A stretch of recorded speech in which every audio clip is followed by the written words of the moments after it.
علیکم دوستو، امید کرتی ہوں آپ سب ٹھیک ہوں گے۔ آج کی ویڈیو شروع کرتے ہیں۔ آج سے ہزاروں سال قبل کی بات ہے کہ ملک بابل میں ایک بادشاہ کی حکومت تھی جس کا نام نمرود تھا۔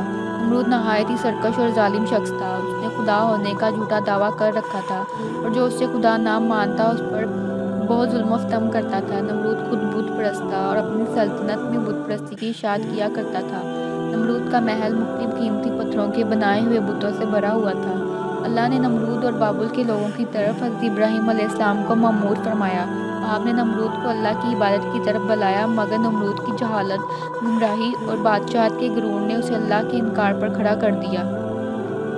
جب ابراہیم علیہ السلام نے کہا، میرا اللہ تو وہ ہے جو زندہ کرتا ہے اور مارتا ہے، تو نمرود نے جواب دیا، میں بھی زندہ کرتا ہوں اور مارتا ہوں۔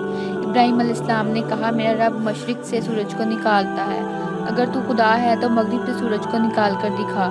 یہ سن کر نمرود لاجواب ہو گیا۔ نمرود نے غصے میں حکم دیا کہ ابراہیم علیہ السلام کو بطور سزا آگ میں ڈال دیا جائے۔ لہٰذا بابل کے کچھ لوگوں نے ایک خاص مقام پر لکڑیاں جمع کرنا شروع کر دی۔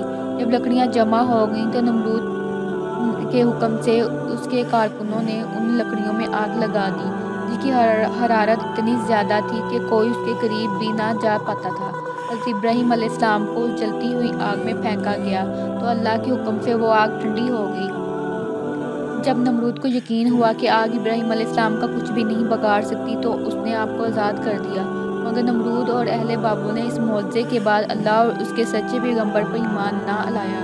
اس کے برخلاف نمرود نے بابل میں ایک عظیم مینار بنوانے کا حکم دیا، جس کے ذریعے وہ ابراہیم علیہ السلام کے خدا سے مقابلہ کر سکے۔ اس نے مزدوروں کو یہ حکم دیا کہ اس مینار کو اتنی بلندی تک تعمیر کیا جائے کہ وہ بادلوں تک پہنچ جائے، تاکہ وہ آسمان کے خدا سے جنگ کر سکے، اس کی سلطنت کو بھی فتح کرے۔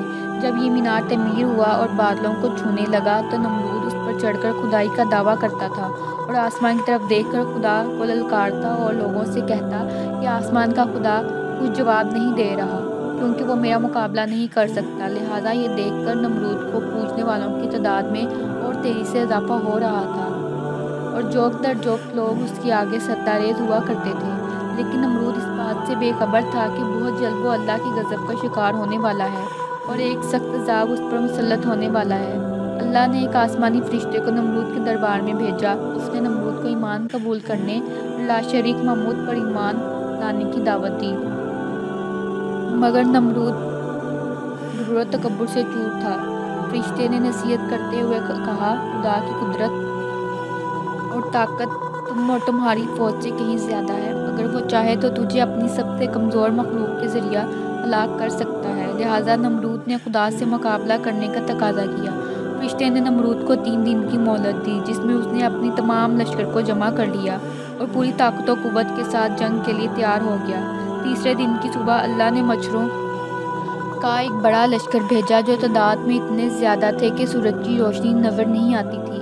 یہ مچھر پورے بابل شہر میں پھیل گئے اور نمرود کے لشکر پر حملہ کر دیا۔ مچھروں نے لشکر کے سپاہیوں کے خون چوس لیے اور گوشت چاٹ گئے اور ان لوگوں کی صرف ہڈیاں باقی رہ گئیں۔ ایک مچھر نمرود کے ناک میں داخل ہو گیا اور ناک کے راستے دماغ میں گھس گیا اور مغز کھانے لگا۔ درد کی شدت سے نمرود پاگل ہونے لگا۔